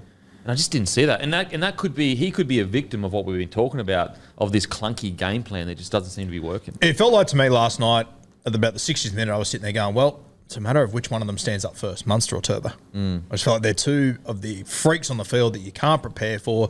You can't defend. If they want to do something, they'll do it and they'll break the game open. And Munster was the one that stood up in the end. Granted, Turbo had to go off the field. Yeah. But And he was fishing around, Turbo. You started to see that the kick play in the middle and him swing over to the left and do that play with Crichton. But well, it felt like on every last tackle, he was swinging around everywhere Yeah. to try and be there for the kick. So I'm not convinced he was told to stay down his corridor.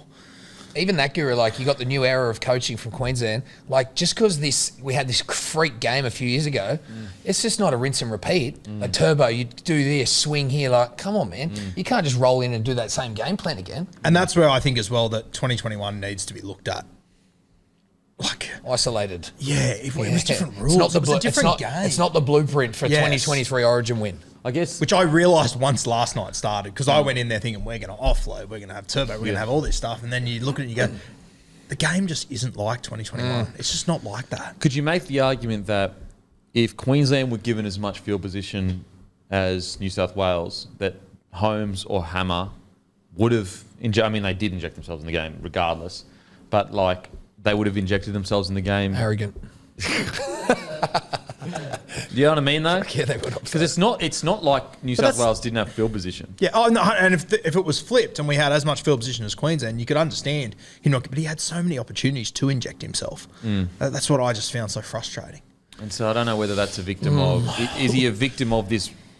But then the game shape, plan? Kempy, the shape that was run, the attacking plays. It's- Tell me one that you were like, oh, nice. They did keep turning under quite a lot, and that is recently a very Penrith kind of way to play. And Queensland did select forwards that, I guess, defend against that, keep their feet moving, really good laterally.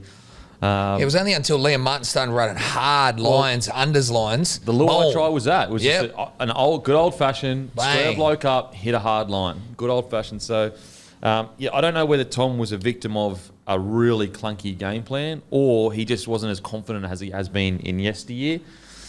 I guess you could make the argument, even in 2019, was it 19 when he came back from that injury in Perth? Yeah.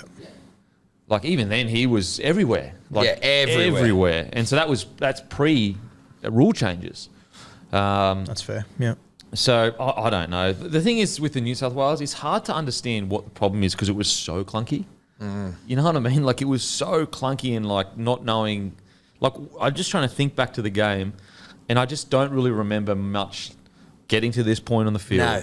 Running plays, getting to that point, running plays, kick, getting to that point of the field, running plays. I just don't remember. And that was like, at no point could I make sense of who New South Wales were trying to get at. Or what That's the story. where they that wanted we'll their tell. sets to finish. That was 100%. And that's the response that I'm excited to see. like, Yes, surely I that's straight exactly away, what as soon as Latrell got ruled out, I went, oh my God, Turbo is going to be everything here. This is going to be unreal. And it felt like there was nothing, there was literally no plays or anything that worked towards putting Turbo in good space other than we get to last, we'll kick into space and hopefully he'll be there. Yep.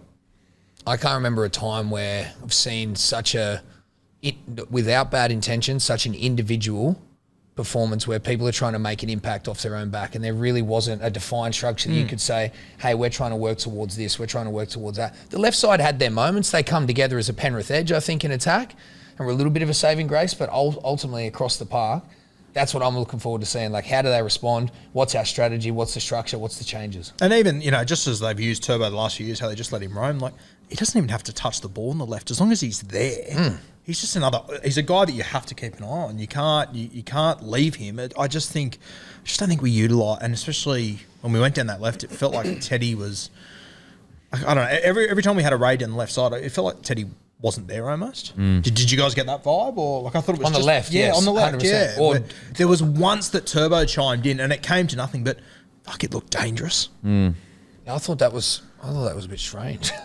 Yeah, on the as I left said, side. it's a very hard to like gauge because it was so clunky and not smooth. The whole game was also very stop-start. Whereas like I can vividly remember, and maybe it's because of my bias, but I can vividly remember Reece Walsh sweeping around the back. Munster getting short, getting to the line, hitting short or hitting out the back. Like I can And look at the remember pressure that. they put the left side under, the right side of Queensland. Beautiful place. Hudson Young.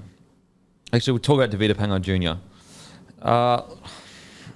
Look, he didn't play. His first stint was solid in my opinion. Solid, decent post contact. Didn't run over 100 metres though. His second stint came on, gave a penalty away for a flop, offloaded out the back. We ended up scoring. Unfortunately, it That offload probably hurt. wasn't. Yeah, I don't think it was the debut that he would be hoping for, to be honest. And I don't think he did what he hoped he could do for a debut. I thought his first tip was good. I didn't think he tried to overplay his hand. I didn't think he tried to do any of the things I expected from TPJ. When he came on for that second set, as you said, you had the flop, which was I can take or leave that, but it was that offload that really I literally wrote in my notes 2 minutes before that TPJ not overplaying his hand. That hurt, I eh? love that he's just. And then I looked up and I saw it happening and I went, fuck. He could see he was going to go for it. Eh? And of course, when he makes that play, who's the guy that's standing there to clean that ball up? It's Ruben Cotter. And that's what separates for me right now Queensland selections and New South Wales selections. Yeah, And then the thing that I hated even more was that if Freddie's going to pick this guy, you're going to get rocks and diamonds with TBJ. He pretty much pulled him off straight after that. Yeah. And the media, the It's now promotion. going to shatter him for his career. No. The promotion of him was like too double-sided and then Gus trying to neutralise the whole thing. But I'm wanting him to come out and actually cause some havoc. Like, you know what I mean? Well, the reason why, and maybe because he didn't get as many minutes, but like basically every front rower that played for Queensland ran for over 100 metres. Yeah. So like even Tavita, look, he only played 27 minutes, so that probably has a lot to do with it. Yeah, it's not a lot. It's tough because you don't want him to go crazy and get sent off. You want him to, but you also, I just thought that we would see more impact from Tavita. That was his job, for all of us to go away going far out when Liam Martin came on the field and we all knew it. We all knew it. And I think with Tavita, I just don't know whether we got Who's that our from bully, him. Kempy? Who's the bully? Liam Martin, probably. Yeah, in second row, it's not bad, but like, who's the bully in the forward front, pack, you know? no, Queensland are some bullies. You know what I mean? They Well, are, bro. Collins, They're aggressive, Paddy, they don't give a shit. They love it. They just love it. They love it. Right. Tavita's second stint was 8 minutes. Tell me if he didn't make that offload, he would have been taken off after 8 minutes. Yeah. And that's what I don't like. Freddie's going to play with fire, which I wouldn't have done. I said it many times. If you're going to play for fire, be prepared to get burnt, but then back your guy in.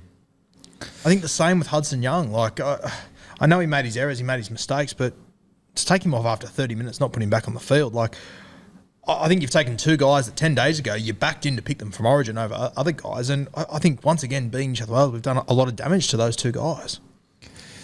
Yeah, look, I agree with you in regards to, hooking him after one offload. I think that's pretty rough. If that was the case, if it was already in the plan, then it is what it is. But I do still feel like for a guy that got picked as a bolter rather than someone that had been, playing since round one, killing it, I really think you've got to impact the game. Like, you're being brought in to impact, and I just don't know if Tavita did that. There's an intensity that you want to see. He was solid. He wasn't bad. I don't think he was terrible at all outside of the offload, but I just didn't see the impact that I thought I would see from him. Which is now, he's picked two similar players in the last 2 years. Tavita this year, Sivitalico last year, which Freddie has gone, I'm going to try and get the best of him. I'm going to gamble on these guys. He's not getting it out of them. Do we give up that sort of play? Yeah, I would have gone more with... I always said from the start, Tavita, if Tavita was playing for me, he'd be coming off the bench. And I would just be saying, go absolutely mad when you go on for 10 to 20 minutes and then bring you off. I probably would have started with Junior and Payne Haas. I would have loved to have seen Freddie's reaction when he put his team shirt in and then he saw Queensland. As in the changing of the team. I would have loved to have just seen his reaction because they even said it on the telecast last night that the last thing that I think it was Joey or Brandy, one of them said the last thing Freddie said to them was just go out, be physical. And it just didn't play out that way. Queensland, as you said before, Queensland didn't allow it to play out that way. I don't know, it's just like they saw New South Wales coming from a mile away. Well, I mean, I personally, I think New South Wales made it quite obvious that they thought they got bashed last year. They didn't like they didn't like the physicality. They almost they didn't like the way the Queensland forwards players played against them. So they're going to fight fire with fire, and they almost telegraphed their plan. I think they actually may have been smarter to keep it a bit in house. Maybe name Tavita on the bench, then maybe start him in and surprise, and come with that crazy aggression. But as I said, I just didn't until Liam Martin came on. I didn't see that hyper-aggression that I thought that was going to come out of New South Wales. And that's where I think that, Freddie wants to fight fire with fire and you're going to pick these guys that have got a little bit of rocks and diamonds in them. You have to be prepared that they're going to make errors and you have to be prepared to defend those errors. And I didn't feel like Freddie had enough confidence in his team's defence, which did they build that up enough during the week? I don't know. I just didn't love the way that Freddie used his interchanges and how he utilised guys. It was a game of chess out there, and I thought Slater won it by a mile in the way that he used his players. The good thing is, series is not over at all. And I know everyone's like, oh, yeah, but it's up in Brisbane. Yeah, look, that's what makes this drama so great. Because New South Wales they didn't just lose by 2 points and, it was a tight match. It was a match that should have been won. Their pride and egos are going to be hurting. Yeah. And as I personally believe they have the talent, 100%, to take it to the Queensland side. It's just a matter of getting the game plan right, getting everyone going in the same direction. They've got the talent. 100%. Talent's never been the issue. They got the grit, they got the determination, they got the fire. It's just about everyone on the same page like Queensland seem to be. I will say the one thing that gives me a lot of hope is that Latrell Mitchell should be available. He just adds that bit of grit. He just adds that extra little bit of confidence to our game. I guess I don't know. He's just got something about him, Latrell, that him in the side makes me think maybe we can go to Suncorp. I'm still, like, I know a lot of people are counting Blues out. I'm absolutely not counting Blues out. I still think, again, like I said at the start of the show, 80% of the ingredients were right. You had all the field position, all the possession. These are just small tweaks that need to be made, and all of a sudden you get the cake. No, you're right. You know what I'm saying? You're right. The reaction's there. It's all laid out on a platter, and a it's few there. shifts to the game plan. And like you Put it said, this way, let's say they get all their attacking plays right full going side. in. Yep. You win 13 plus. That's just one tiny part of the game. All the other parts of the game, field position, ruck speed, like your line speed, us coming out of our own end, we were getting bashed like 100%. constantly with the line speed. Now, I didn't see it in an aggressive, intimidating way, and maybe that's more because Queensland just continued to fucking turn up. So all those things like that were perfect. Line speed, you were great in the actual contact.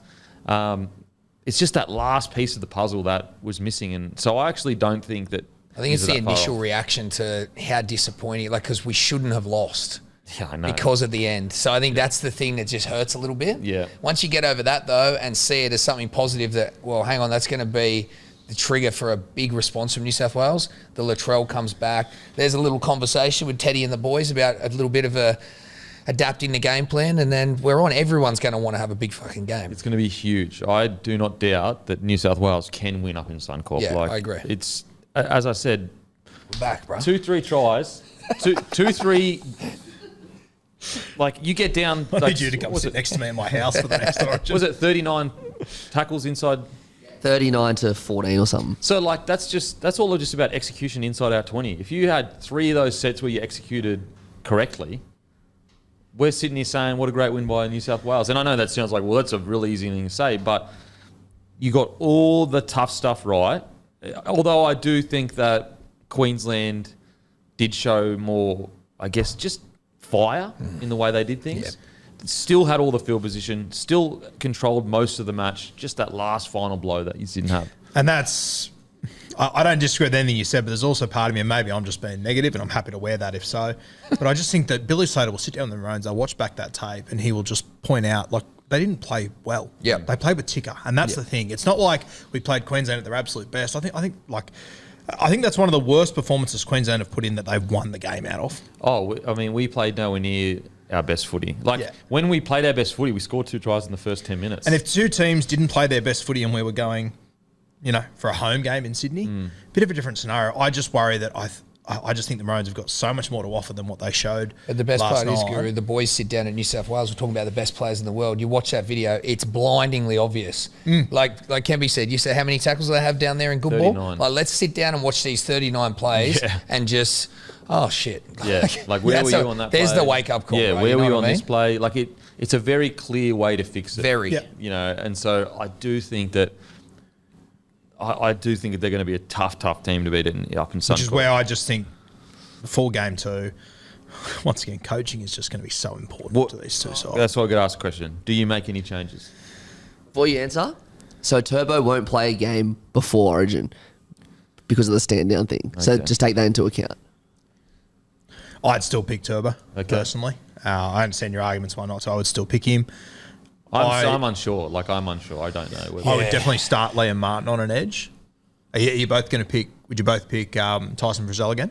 I thought he was good. Yeah, I thought he was good too. I thought he was good. Okay. One of his, he made a real impact. So where would you pick him in the next game? Would you start him? Would you have him coming off the bench? I'd have him come off the bench. I love Cam Murray playing as much footy as possible, so I'd be starting Cam Murray, Liam Martin on the edges. Yes, I think Cam Murray's more suited to Cleary. I think there's just it's simpler, it's an easier flow there. Tyson Frizzell, his involvement might have even been slightly unorthodox for a Cleary because he gets involved, he takes hard runs. I feel like Cameron Murray will fold in nicely to what they need to do to kick off the game. I think that's a great point. Yeah. The Campbell Graham thing does stand out for me. Like, it's an interesting one. I was saying to Kemby before, and I don't know if he's going to be available by then, but I think that, as I said before game 1, I'm not confident Appy can go I know Appy can go the full 80, but I'm not confident he can have the same impact, and that's why you're picking Appy at the end of the day. I was saying to him, if he's available, I would seriously consider picking Cam McInnes, starting him at hooker, and then being able to use him later in the game as a middle forward. And then you can still pick a 14, if you want to go with Hines again, for example. I just don't think Appy playing 80 minutes the entire game is the way to go. Yeah, I think that's fair. I think that he's proven he can do it, but are you getting the best out of Yes, him? I Just agree. because you can do it doesn't mean you should do it. Yeah, I That's agree. the reality of it. I think that it's Harry Grant can play 80. Ben Hunt can play 80. yeah. Coruscant's got that more impact style. I agree. I would like to see that. I think so. And that's the other thing that I don't understand last year. Like, he had Cook and Appy in the side, which I was fine with. But he started with Appy and then brought Cook on. Like, I would have done it the opposite way, and I'll never understand why he did that. I just... Like, even like Appy's won, premierships the last few years. Even at club level, they use him in that way. They start Liam Martin at 9. They bring him on late.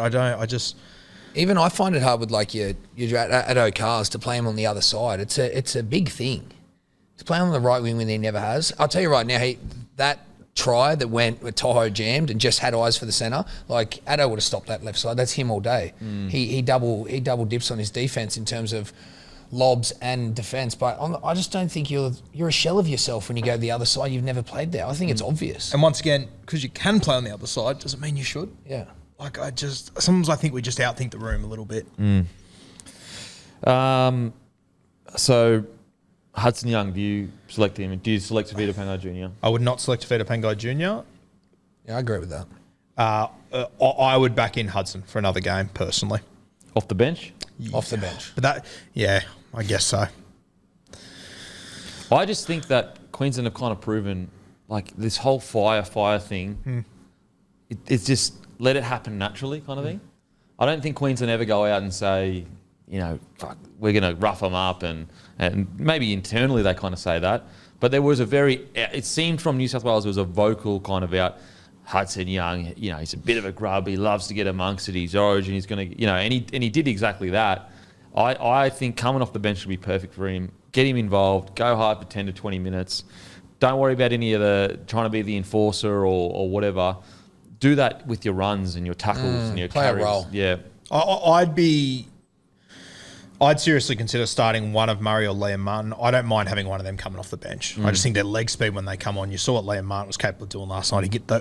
They can just turn the game through the middle. Especially, like, personally, I would be bringing on, as soon as you bring Appy on, as I said, I'd start like a Cam Kinders or someone. I'd bring Appy on with one of those two, and I would get them rolling off the back of that. I understand the argument of starting Murray and Martin. I would ideally want one of them on the bench. I'm not overly convinced on whether it's the best for Hudson Young to come off the pine either, but I want him in the side somewhere. Yeah, I just reckon you've got two absolute guns, essentially the Australian edges, like Murray could play the edge.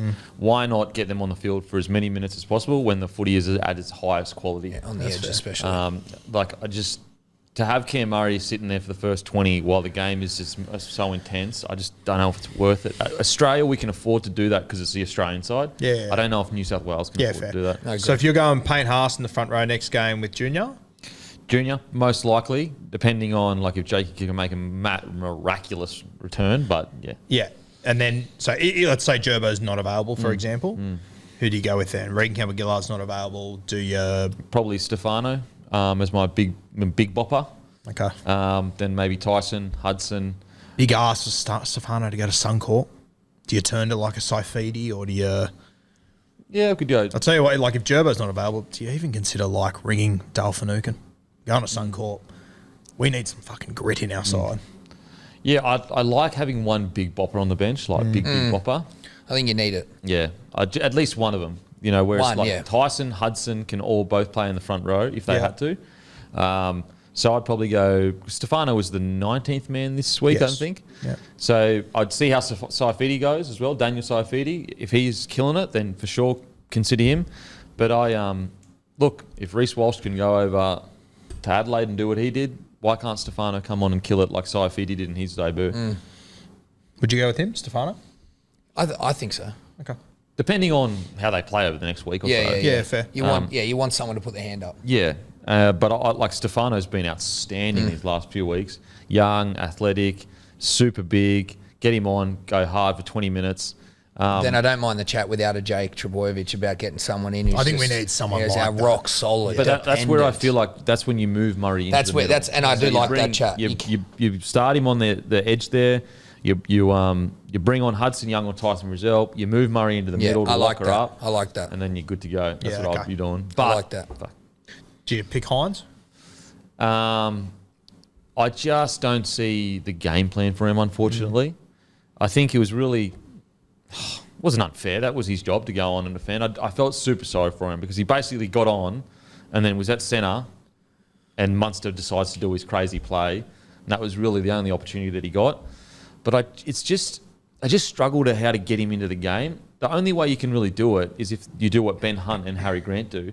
But if you're going to do that, wouldn't you just have Cookie on the bench? Yeah, and that's not who Nico is. Like, and it has been a little bit thrown in at the Storm at times. Like, that's just not who he is. If you had to chuck him in at fullback by coincidence or in the halves, he's going to do something crazy. Kill it. But it's not. He's not just a utility, can do everything. Yeah. So that's the only problem. Like, you're really banking on him filling a gap or an injury in a game, unfortunately. Yeah. It's not a jack of all trades. I personally, if you're going to go with Hines...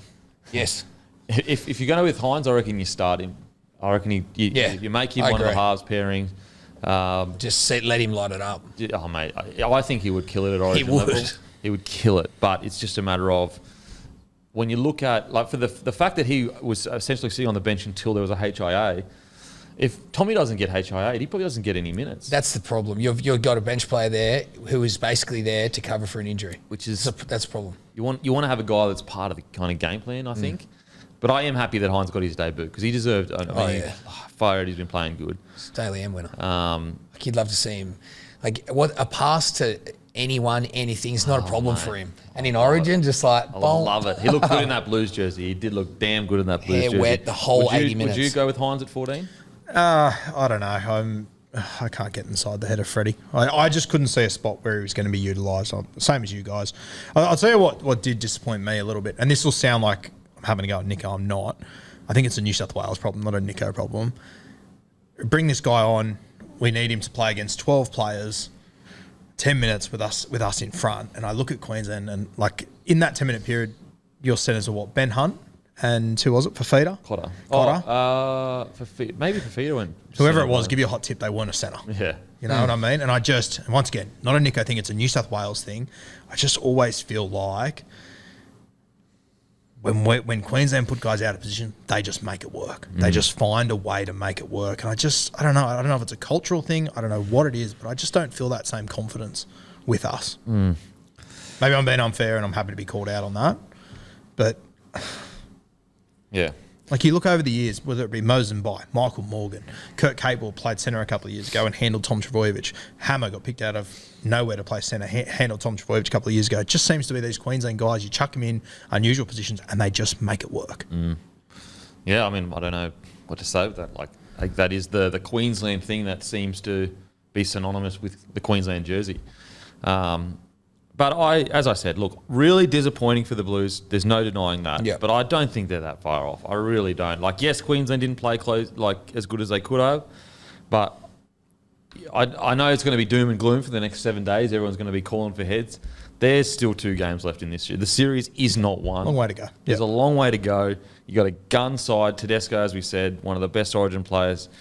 Cleary, multiple premiership winning player at 25 years old. Luai, I thought, played really well. Crichton, I thought, had some good moments. To'o was outstanding outside of like 1 or 2 errors in regards to that when he slipped over. Haas was solid. Frizzell was good. You know what I mean? So there are some positives to take out of it. Jeez, I loved Liam Martin last night. He was outstanding. He just wants blood, doesn't he? Like, he just... And I'd just be leaning into that. Like, I'd be leaning into that in regards to... You know, there wasn't any talk about Liam Martin heading into this, about he's going to be the enforcer or this. He just went out and did it. And watching Liam Martin last night and the way that he goes about his footy, it just made me miss Jack Whiten even more because he's got that same sort of... I would have loved to have him in there. He would have just rolled up the sleeves. 100% he would have, yeah. You definitely miss Jake Trbojevic, though. Oh, for sure, yeah. Oh, man. Massively. He also would have helped with that calmness in that game plan. Just to have a big bopper in the middle there that just goes like, you know, what are we doing? Cleary, where are we getting to? Where do you want us to get to? Boys, calm down. We're all, you know what I mean? It would have just been... Again, you don't know what you got till it's gone. Undervalued those players who just play their role, get their job done. Trelly Mid as well. Like, Trelly Mid would have done something special. Yeah, I reckon he would have been the difference regardless of how we played. So, back to the drawing board at the moment for the Blues. I personally think it's purely game plan. I wouldn't be making mass changes. I think that would be crazy. It's purely just about making sure that you give Cleary the confidence even if you publicly back him in, so it's everyone knows it. It's like Cleary's the guy. That's the game plan. He needs to get to here. He needs to get whatever it is. Just give him the confidence. Create the environment that's the game plan and stick to it. And then you can make a decision as to who is actually contributing to the game plan and who isn't. Going forward. I think that's the way to go about it. Then, go all in on it. Yeah, I think you have to. Yeah, I agree. You kind of already have with the Penrith selections. You definitely have. So I reckon you go Cleary, publicly, this is Nathan Cleary's team. We've got 100% faith in him that he will lead us to victory and just create an environment that he knows that. And I'm sure Teddy would get behind it as well. Like, fucking 100% Teddy would get behind it. Yeah, absolutely he would. And I just think that then you wouldn't see as much clunkiness. Are we confident that Appy's there game 2? I think so. Yeah. I think so. I as I said, he had those misses in the start, but he did have some really good moments. Yeah, he did. He had some good moments. He was solid. He was solid. I don't think he should play 80 though. No. I would love him to get a spell so he can come on and be even more high energy and more running through the ruck. But yeah, the Tavita Pangai Jr. situation is going to be interesting because I don't think he played shockingly at all. But when you're picked as a bolter, you kind of need to have that impact, that big game where everyone goes, oh shit! When Ruben Cotter came in and he was on his debut and I think he got moved out to the edge and we're all sitting there going far out and he was a bolter. I think when you're a bolter, you kind of have to do that. Otherwise, almost as if you have to work harder than the guy that has been the best player in the comp for the last year or whatever. And you kind of got to die on your sword. Like if anyone's up for potentially being selected or not selected, it is going to be that bolter based on how they played in that game. Yeah, for sure. I mean, we've seen it with Talakai, Critter as well. So going to be really interesting to see what Freddie does. I don't think mass changes are needed. I think these boys have got what it takes. Yeah, the changes are internal, like you said. Yeah, game plan, structures, environment, make the environment, give him the confidence that he needs to get the job done. So if you're picking the side tomorrow, you got to have Latrell in there. Are you picking him over Critter or Turbo? Such a tough call, man. Such a tough call. I'd be in conversations with Tommy. How's his head? How's his fitness? Another 11 days off. Obviously, he won't get a game. So I'd just be in conversation. At this stage, right now, really unfortunate for Critter because I thought he was good, but I'd probably go Latrell, Tommy. Because the only reason why I'd keep Tommy there, it's just hard. If it's the game plan that didn't get him good ball, then you definitely keep Tommy. But if Tommy wasn't roaming because he's not as confident, then you have to consider maybe he's not as confident and he needs to be at origin level. What would you do? Yeah, I think I'd do that. I think I would go Turbo and Latrell. I'd be speaking to him terrible for Critter. That would be the deciding factor, what you said. Yeah. Talking to Turbo, is that what you're saying? If there's any, and they would know, if there's any understanding through that whole camp that he's a little bit off or pushing it, and you're happy in game 1 to be like, hey, Turbo's 80%, 90%, let's play him because it's Turbo. Yeah. But if you know that and now he's been injured and have 11 days off, I reckon that makes it hard. Which is harsh. As I said, I thought Critter was really good. I know he had that initial tap on, and then the pass at the end, that doesn't matter. You're just trying to score points then. You're doing anything. Outside of that, he made some great defensive reads, was really good bringing the ball out of his own end. Obviously, he had a try, over 100 metres, 115, 41 post-contact, which was actually really good. Some of his defensive reads were good. Yeah. Oh, mate, some of his defensive, his defence for the last 6 weeks has been outstanding. Yeah, something's changed there, for sure. Yeah, for sure. He had a line break, 3 tackle breaks, 14 tackles, only 1 missed. I thought Critter was good. So I'm happy for Critter that he got to get that bounce back. To'o, I feel like we don't even speak about him, but the bloke ran for 201 metres, 18 runs, 60 post contact, 6 tackle breaks, a line break off a kick return. That line break kick return was gangster. Just ran straight. So that's what I mean. Like when you try to take away the shock of the loss and you just really break it down, there are some positives to look at, in my opinion, for the Blues. Tyler, when he made that line break, he didn't even brace for contact. It didn't look like that. It's like he knew he was going through. It's not like he put the bumpers up. Not at all. It was just like, I'm looking 10 metres ahead, and that's where I'm actually going to run to. Just no fear. So good. And he's just a fridge. So good. They're the hardest to tackle too. So I think the game 2 at Suncorp might be one of the best games we've seen. I really think New South Wales are going to turn up. Yeah, I agree. I really think they're going to turn up. I think this boys are going to be hurting more than anyone. They're going to be ready to go game 2. What do you reckon? You kind of fired me up there with that little speech. That's good. Because I was obviously it's been a tough morning after the loss, but it's just so daunting. As you say, it's so daunting going up to Suncorp. I think we've won, New South Wales have won like 3 of their last 15 or 16 up there. So, but we go again. But this is There's a bit of emotion in that. Yeah, a lot of emotion. This is the thing, though. These are the moments. These are the moments, Guru. These we are the stand moments. up. Every setback sets you up for a comeback. But this is the moment. Like this, maybe this is Cleary's moment. Maybe this is Cleary's defining moment where he comes up in Suncorp and we get towed up by a Cleary-led team. He has it in him. He can do it. Tedesco. I mean, we've already been through. The players can do it. I think that's where my mind's at. That's where we're going into it, Guru. That's how we're going. I'm joining you. Positive. Yeah. Mate, well, like it's got to happen at, like, think about 2019. The game is on the line. Queensland are doing what Queensland do. They're coming back into it. We score a try, Josh Maguire, then Papali'i scores a try, and every New South Wales fan is sitting there going, oh, here's another series that we just blew. Then what do you know? Tedesco has his moment. So maybe this is Cleary's moment. Honestly, nothing would make me happier than to see Cleary go up there and own an Origin game at Suncorp. That's the folklore, though. Like that's what's so tale. beautiful That's about it. Yeah, you know what I mean? It's like it's Suncorp. It's not just ANZ where he towed us up 44-6 or whatever. If he went up to Suncorp, that is his Queen, and not to be disrespectful, but that is his Queenslander moment. I'm not trying to be disrespectful for New South Wales fans, but we talk about that, those moments that Queenslanders have. You understand what I'm trying to say? That's his folklore moment. That's his Joey 05 moment. That's rugby league, Guru. And we spoke about it the other day. Like the one thing that does give me confidence is that Nath went up there to play the Broncos a couple of weeks ago. I thought it was the best game this season. He killed it. And he's won premierships up there. He beat the Rabbitohs. Yep. Who'd he beat? The Rabbitohs are pretty sure. It's already been a tough morning, Gary. How spiteful of him. Like, you're supposed to be on the same that side. shaky mood, don't and worry. he just aims it at you, Matty. Far out, man. And as I said, the good thing is I think as well, mate, like, look, I'm not sure how Campbell Graham would have played, but, maybe we need to give Freddie raps where raps are due. Critter did play quite well. Yeah, and true. And he kept him in the camp when Graham was injured. Maybe Graham being injured wouldn't have been able to train as much and wouldn't have been as in sync. So maybe that's a positive you can take with the Critter. Heap of pressure on Stephen Crichton last night too. Obviously, Massive. last year's series he copped so much. Then he has to step into the shoes of Latrell. Just so much pressure coming from so many spots, and I thought he was tremendous. And stepped up. Don't underestimate the power of a generational talent in Latrell Mitchell. Like, we're talking about Latrell Mitchell. He is, I know GI has more Origin under his belt, but he is your GI. Don't underestimate that. That's coming back into the side, ready and rare and angry, big, strong, fast. Yeah. Cannot wait. Game 2. Going to be the best. Anything you got going on at the moment before we end the podcast? Have you tried altitude training? Air locker? Yeah, look, nah, bro. Just doing my thing, getting around, kissing babies, changing lives, taking the oxygen away from you. I tell you what, I'm taking oxygen away from you, mate.